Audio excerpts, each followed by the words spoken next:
Hello, everyone. This is Corey Doggs of actionCOACH Business Coaching, and I'm excited to have David Zey, founder and president of Zeytech out of Green Bay, Wisconsin, with us today.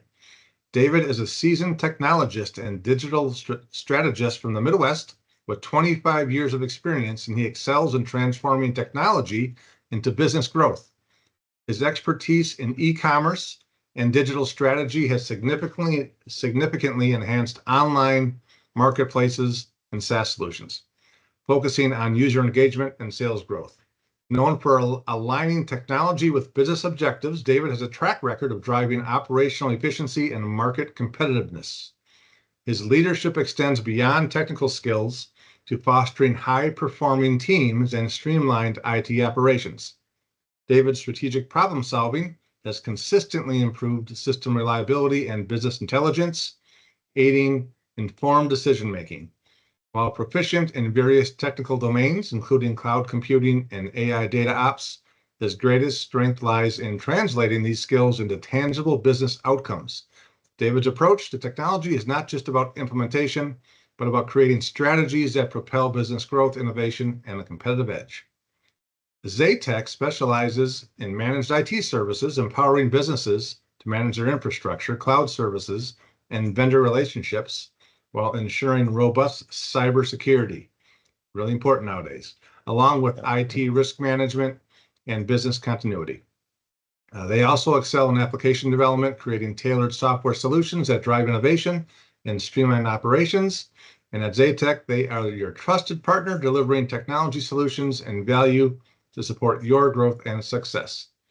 Something unique about David, I found this was really interesting, is that he has a minor in music and initially planned a double major in music performance on the saxophone, and physics. Yep. Music and physics, interesting combination. However, he discovered early that his talent for technology and building things was there, which led him down a different path to where he is today.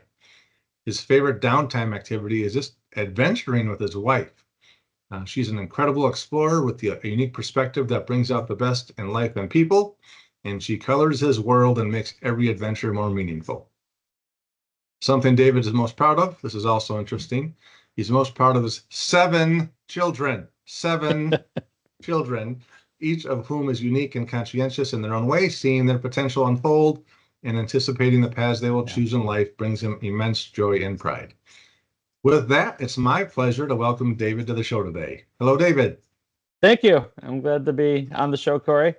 Look forward to talking a little bit. All right, cool. So first question for you. So personal story, kind of give us your background. We already talked a little about the saxophone and physics, but where did you grow up, and kind of talk us through where you are today? Yeah, so I'm a Green Bay native. Aside from when I went off to college for music and physics, which was over at Lawrence University, I've always resided in Green Bay. That's where I hail from. And also my wife grew up in Green Bay as well, and so we married, and as you heard, family of 9. It's one of those things that I think neither myself or my wife ever do things easy. We always challenge ourselves, including being ambitious and raising a large family. But that's also been rewarding. I think also, as you had mentioned, technology really is my craft. I came into really unexpectedly in college, realizing, oh wow, like I really have an aptitude in technology and understanding and being able to translate technology into business. If I'm not doing technology, though, I do enjoy philosophy, and which is actually great because my oldest is a philosophy major, and so we have good discussions. But then also I enjoy getting outdoors, and I enjoy fishing, kayaking, running, those types of activities as well. Things that get me out of my head and back reconnected in nature. All right. Next question. So how did you get to where you are now professionally? Obviously, you started out in college and found your aptitude was this, and then where did you start in the IT world, and what led you to today? Yeah, so I've always been passionate about technology since high school. Even as I mentioned, I didn't discover it until later because I just assumed it was part of what I did and didn't think that I could make it a job. But then after high school and college, I spent the better part of my career as a technology consultant, number of different industries, number of different businesses. But then in the last decade, my focus really turned to local businesses and startups, how to help them navigate growing their business, especially business in the last decade, technology, cloud computing, all these things have become important, and it just kind of has made the decision making even more full of things that have to be decided as an owner. So with that though, what kind of motivated me to start Zeytech was actually my own need for, as I worked with different businesses and companies, a quality service provider, one that I could rely on. So when I'm talking with a business leader and they're like, yeah, but how do we go do that? Being able to have an answer and say, well, I do know area companies in the area, but also in certain types of things, really hard technical things, that's where I was like, I need a team that can support that. So really, that was kind of the inception was, the people over the years that I built relationships, bringing them together as a team to be able to meet these needs. And I think that in particular, where my interest lies now is, still in Wisconsin. When it comes to service delivery, it can be a mixed bag. There's a lot to navigate as an owner.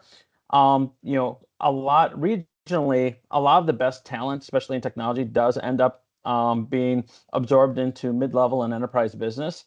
And so for small business and mid-size, regionally, it can be hard to find the support that is available to the large organizations. And so, like I said, as a consultant, I worked in both enterprise and small business, but my passion really has settled in on being able to support regional local businesses, small and mid, and really helping them, one, smooth out operations so technology is not an emergency.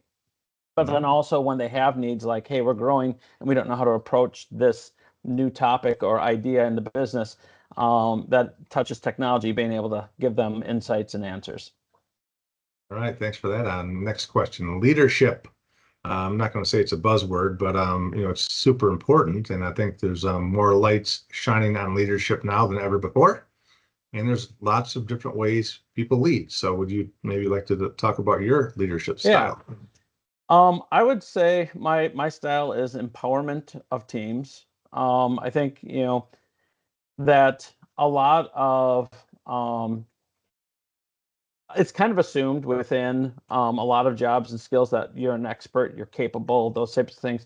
But really, the ability to work with others and be relational is important, even more so than your craft. Almost like what you do is assumed that you need to be good at it, but how you relate to people really is where it shines. And so, for me as a leader, there's a part of me where I am providing vision and direction to teams, but really my primary role is support of the team, providing what they need so that they can lead in their jobs and work with one another. And that goes with, Zeytech and our team really have a strong culture, and the team, is, I'm usually very much supporting and finding out how I can support as the team is driving forward on different initiatives, client relationships. But I think in general, that is my style over the years, is just realizing that, especially in technology, you need so many people to be experts in so many different ways. It's just not something a single person can really own well. And not to mention this how fast technology is evolving. How do you It stay is. on top of everything, right? It is. And honestly, like that's been important for me because as my teams are able to execute, it has given me room to be able to make sure that I'm looking down the road and seeing what's coming. And, some of it is reinforcing what is currently valuable and to our clients and customers. But some of it is also like, hey, if we don't plan for, the turn off to get on ramp to AI or whatever that might be, we're going to miss some opportunities both for our clients and ourselves. And so that's afforded me the opportunity to be also looking ahead. That's actually a good segue into the next question is tell us a little bit more about Zeytech. I know that we talked briefly before we got on the phone or the call today. Yeah. And you talked a lot of like being Wisconsin regional, like who's your ideal customer, what size company? Give us a little bit more about kind of Zeytech and who you like to work with. Yep. And so I'll start out with what we do because there's kind of two main things we do, but that'll help kind of say, what customer is ideal, how we can help them. So our main focus is managed IT and co-leading of IT within organizations. In a lot of cases, helping those organizations where, they may be really, from a startup with, the entrepreneur and maybe another employee up to, businesses that are maybe looking at, 80 to 100 employees. Okay. But depending on the industry and depending on what they offer, from a business problem perspective, as well as a managing of their employees, they may have very small IT shops, no IT at all. They may be managing a developer who kind of does everything. And there are just opportunities there where management may not feel equipped to fully keep everybody operating with their technology. Downtime is a problem, or it might be that just helping support their developer or their IT team to make them more effective. And sometimes even just in terms of managing an IT team, if that's not your background, you feel like you're not helping them as a team get everything they need from a career perspective. Mm. And so it's not that requires a lot, and a lot of it should be kind of self-driven anyhow within the team, but that encouragement is oftentimes which is what's needed, but also can be lacking. And so a lot of what we do is really just providing that co-led technology leadership, as well as just keeping things smooth. And then as a kind of a secondary offering, what we do, there's a lot of depth in our team on technology innovation. And so as problems arise, that can be all the way down to like, plant machinery that needs to send data out for business intelligence, or it might be something completely new that's an offering out to the market for a startup that we can actually actively support and play in that space to build those solutions and really be able to answer any of those questions. Or, if there is a certain thing where we're not the expert on it, being able to know who in the area is still reputable and is an expert for it, and just knowing really regionally what is available to support business. All right. Next question. When did you realize you had the confidence to do this and run your own business? So that's a good question. Honestly, as I thought about it, I would say year 3 Oh, really? of starting the business. There was a part, and I think the key is the word confidence, because like I think at the beginning I was courageous, like saying like, Yeah. hey, with a lot of hard work, which I know I can do, I should be able to figure it out. But what was the interesting measure is like starting the business. One of the things, like I'd started the business and jumped in fully myself, which Well, how many years has Zeytech been around now? so we're coming up on 6 years. 6. Okay. So you said Yep. year 3 is when it really like, okay, I can do this. Yeah. And Okay. part of Sorry. it is when you think about it, like as a new business, you're kind of like, well, where do I get my funding? What if I need to have like a line of credit, something like that? And one of the things I realized by starting a new business and jumping in right away, you kind of lose out. Like if you don't get your credit lined up at the beginning, you kind of lose out for the first 3 years. Like Yeah. there's nothing you really get to do. So like the first 3 years, as I learned lessons like what does it actually mean to have cash crunch, where on both sides, money in and money out, you're getting crunched. Like as we kept going every year, I was like, okay, well maybe I can convince the bank that maybe a little bit of credit, maybe I can convince. And what was really interesting is coming into year 3, which was the kind of like what it was always looking. Year 3 will get. I came to realize, we don't necessarily need any line of credit right now. We're Mhm. doing okay.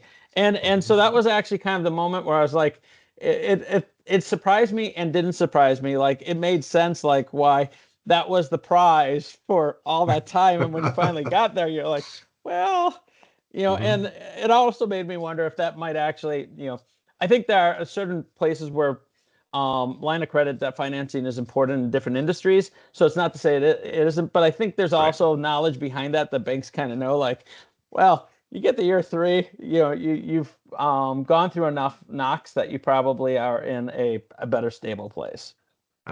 Oh, that's great. Thanks for sharing that. Okay, next question. What would you do differently if you can go back in time to the beginning of your career? Would you change anything? And if so, what? Yeah, so that's a little bit of a hard one, because when I look at all the things, and even like the bad decisions or the mistakes, like there's a part of it, right, that those ultimately contributed to who I am now. And like, absolutely. And so like there is that element, like, okay, well, what if I could take the knowledge I have now and go back? What would that be? And suspending the fact that I'd end up a different person. I think probably the biggest thing that I never realized as much until more recently, in the last decade or so, is that like all of business and all of life is actually about people and not the problems and the challenges themselves. And so like, it's important to be able to apply a craft and be an expert. It's important to be able to, but there's so many times where what really needs to be navigated is the relationships and how people are interacting with one another around value and need. And so really business and everything ends up being far more about relationship.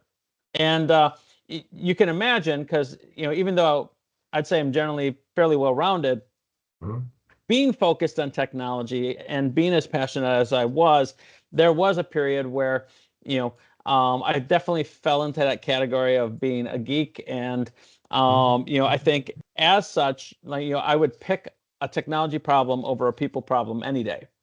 And now just being more willing to realize, like, sometimes the technology problem or the business problem is an effect of something else. And sometimes it's getting to a common understanding with those who are involved that actually unlocks everything. And it's not actually just trying to fix the effect, the problem that's there. Well, that kind of feeds into what you shared about your approach to leadership, Zeytech's approach to working with businesses. It's communication and people, right? Yeah, and really there's is. a stereotype out there, IT. Well, people that sit on their computers all day. Well, that's part of it, right? But you still have to communicate and have people skills in any role, anywhere, in any business. And I think honestly, like one of the things that we've found is, you do need to be able to take care of, like, if you're supporting businesses as a service provider, you do need to take care of like the needs, the issues, the tickets that come up. But a lot of times it's easy to say, like, oh, the faster I get the problem resolved, that's value, that's quality. And what I found, and our team has found, is a lot of times it's more about, one, letting the whoever's in charge or responsible for what's going on, letting them know that, one, we have the issue, and two, letting them know here's where we are and this is what it's going to look like. And that is almost more valuable than the resolution. The resolution needs to come, but sometimes also resolution may be realizing that the issues, the effort to resolve the issue isn't worth other business decisions. And sometimes, just trying to solve it isn't actually in the best interest of the business. Yeah, so you have to get to the root of it and then dig deep, because sometimes what on the surface isn't the issue at all, right? Yeah, exactly. All right, so speaking of stereotypes, a lot of people have stereotypes on business owners. Oh, he or she owns a business, and that comes with some judgment. And we all know that, how this owning a business. Yep. Any myths you want to dispel? Any insight you want to give to everyone out there about?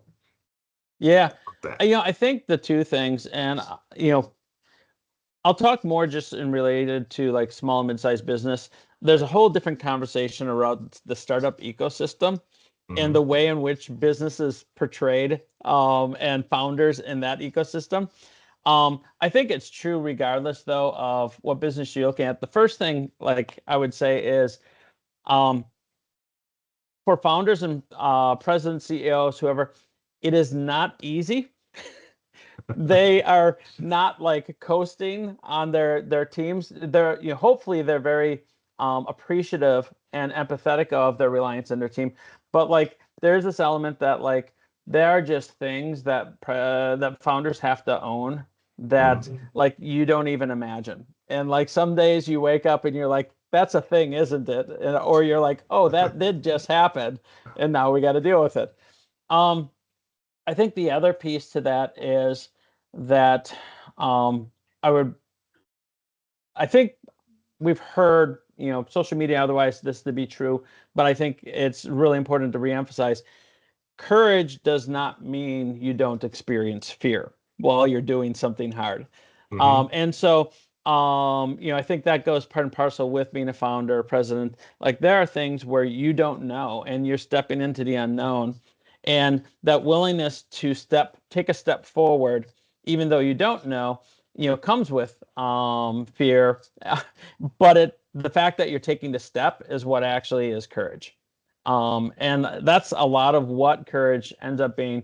If you come into the situation fearless, I would argue that's not as much about courage at that point, because there's other things at play. And I think a lot of times when we see people who do come into a situation fearless, that probably gets back to what we were talking about of they've been in this environment long enough that they've built up experience and skills where they're more confident. It's still hard for the rest of us, if we were in their shoes. But I think real courage is when you don't have it all figured out and you're still willing to take a step forward. And you have the confidence that you will figure it out, whatever it is. Yes. Yep. Your confidence is less about how will I solve today and more about as long as I keep applying myself, we'll get there. Next one, what is one or a few of the most interesting insights you've learned or advice you've received recently that you'd like to share? Yeah, I think it's from the team dynamic, team perspective. One of the things that I do think that is also contributes to kind of some of the myths is that there's this odd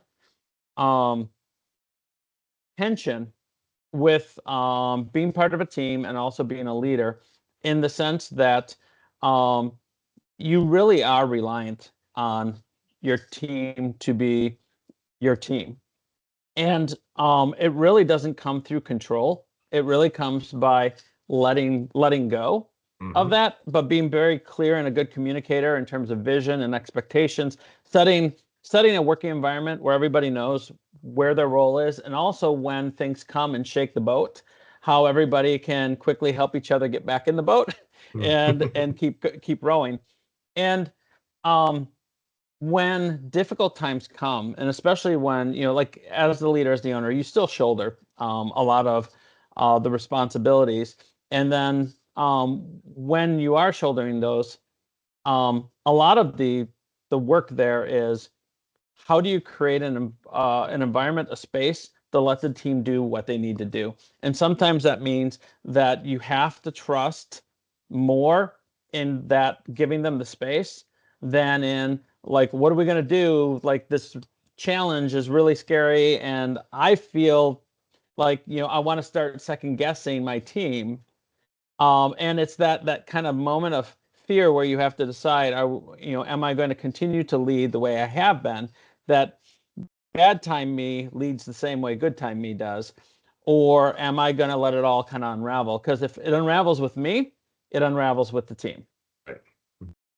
Like even in sports, right? The teams and parents/spectators take on the personality of their coach.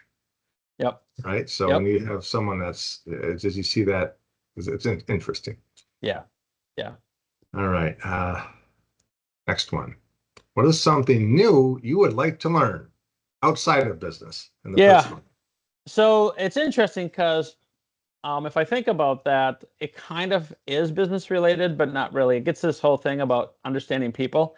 Okay. For me, learning the philosophy and art of negotiation is something that's been on my list for the better part of at least the last year. And part of that is one of the things I found, and it's really interesting, is, a lot of ideally, I think relationally, if we can collaborate with people, that's great. But collaboration requires effort and time, and especially like in life, we're all strapped for time. And so a lot of times, what happens then is we do have to look to ways to compromise. The thing that I found really interesting is I don't like just generally, and I would even just say in our society, getting to a conversation of compromise, like what we think compromise is and what it actually looks like when we do it. We don't have a lot of experience with it. And I think that there are things we can do that are meant to be in the right direction of getting to compromise, but how it's received can all of a sudden, it can make the problem seem bigger, because it feels like we're being asked to give up and lose, when what we're really saying is like, here's a thought, and then, well, I don't like that thought, but that's okay, and here's what I would like to see. Like a lot of times it's we find ourselves emotionally caught in not really wanting to move to that next part of compromise. And so for me, just understanding, I think, our human condition, and also understanding, right now, even for us as a society where we are contextually, like, is helpful to, if nothing else, appreciate, the responses, and say like, all right, so I'm not going to react. I think I might understand what's going on here. Let me try a different way and try to keep moving the conversation, and recognize that, I can be a little bit more patient in that process, because we're all like, we don't get enough cycles to practice compromise with one And so another. just being aware of it, right? And it's Yeah. like, let's be honest, is that we're all selling and or negotiating 24/7. Yeah. Just we are, right? Just Yep. you're talking to people, your partner, your kids, whatever, your Right. employees, your Limited time, clients. limited resources. And then on top of that, like, our what we have to offer in the morning is not the same as what we have to offer in the Right. evening, and that's, sometimes that's a hard one to deal with as well, because you're like, 10 years ago, I could just keep going, and That's right. We're getting older. now there's so much more to be mindful of. So like, where are you finding your resources and information on how to learn some of that?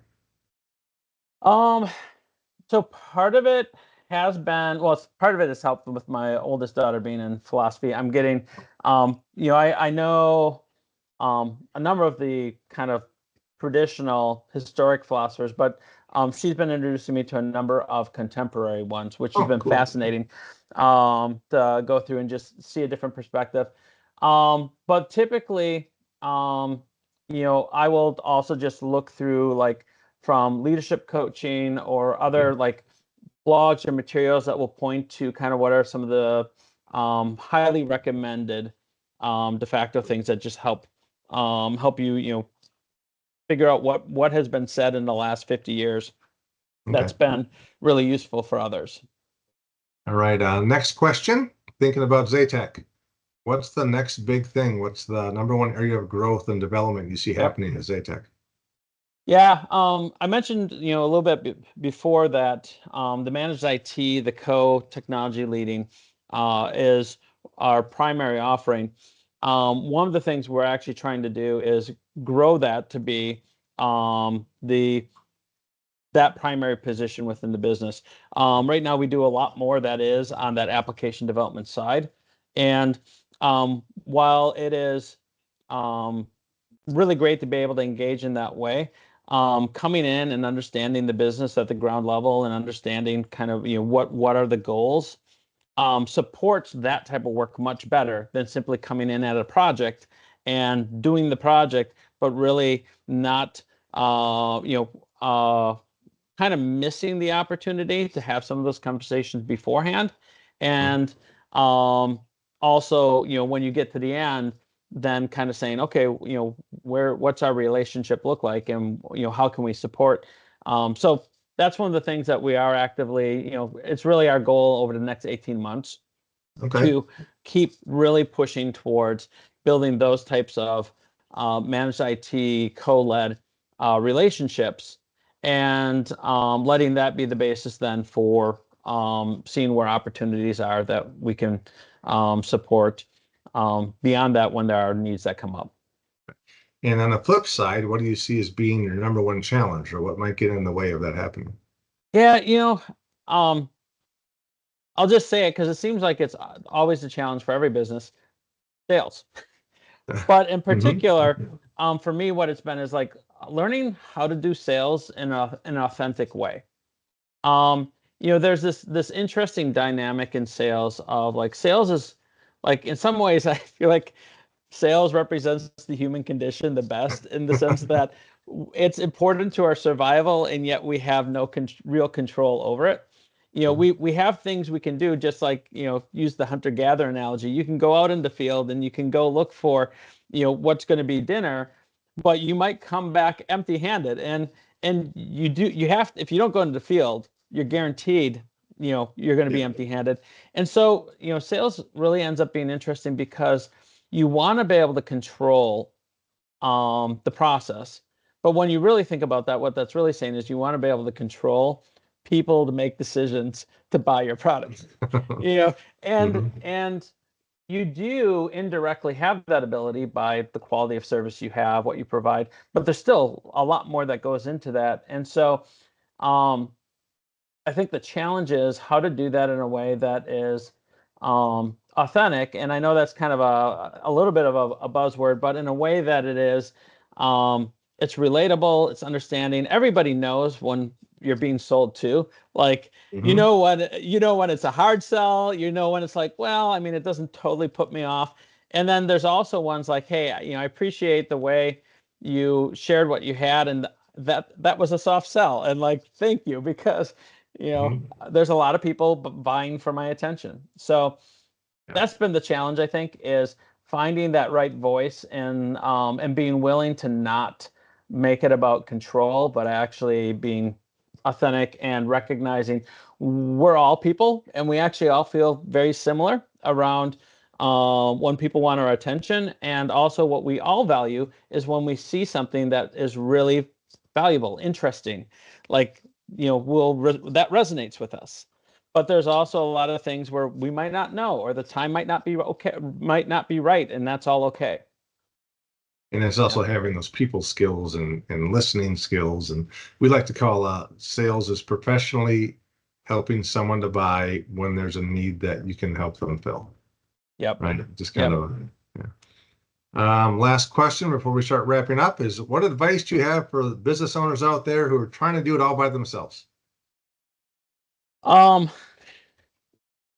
Don't find people that'll support you. But there's too many things that you have decisions to make on, and the reality is that it's not realistic for us to be competent in every skill of a business. It just doesn't. It's not worth the time. It's really, if we try to, I would say, and now this is me being really opinionated, but if we're trying to do it all, then we're not actually valuing our own time. We're not putting the appropriate value on what we can do. And I also think it's important as a business owner to think about what your role is and what it isn't. Because one of the things that I think often happens is, even like for me, like, passionate about technology, can do projects, all these other things. That's good as the technician. But in a business, while the technician is needed, you also need an entrepreneur, someone who is business looking out. But then on top of that, you also need somebody in the middle, like a project manager, or somebody who is keeping the technician sane while the entrepreneur is out doing all the things, and like, so then there really are like multiple roles that to wear them all at the same time becomes a real hard mental burden, I think, for founders, because you have to then negotiate those conflicts of interest in your own brain, which is tough. And like, I do say, like, I have found I can compartmentalize myself a little bit more and do that. Like, I actually, like, it sounds weird, but I actually do have negotiations with myself on certain things, because if I don't, it leaves these contradictions within me that like affect my ability to talk about something in a convincing way. because there's a part of me that still is like in the back saying, I disagree. So, so that would be my encouragement is find, there are resources, there are other business owners that have gone before us, thankfully. Yes. Find a mentor, find somebody that can help. Also, when it comes to doing things like finances and the other things, you do need to be aware of it, but there are a lot of people who will be more aware of all the things that actually really, really matter that you don't want to have to pay attention to. So, Yeah. All right, well said. All right, now it's shout out time. Chance for you to give some shout outs to people who have impacted you and have helped you along your journey. yeah. Um, Actually, where I would start is there are up in Green Bay two similar organizations to Zeytech that technically would be competitors, but we've had really good relationships and have had similar journeys. I'd give shout outs to would be Headway and also Tanduo Partners. Those are two up here that do a lot of similar but different things. And it's just good to see the ecosystem and the younger service providers that are have been working hard to help our ecosystem.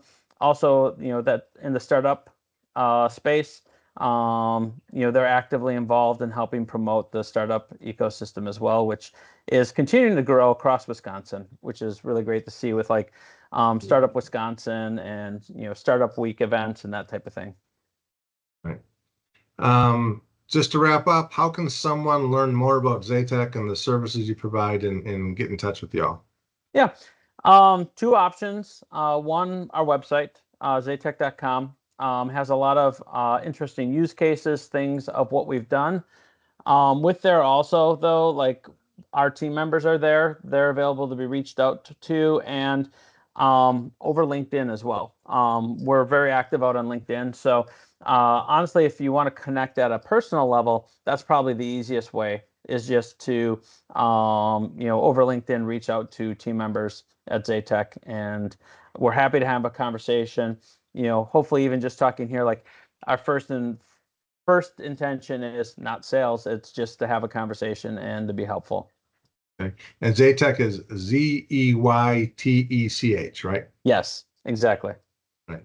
All right. Well, David, that's all the time we have for today. It was a pleasure having you on. And Yeah, thanks for having me. okay, thanks.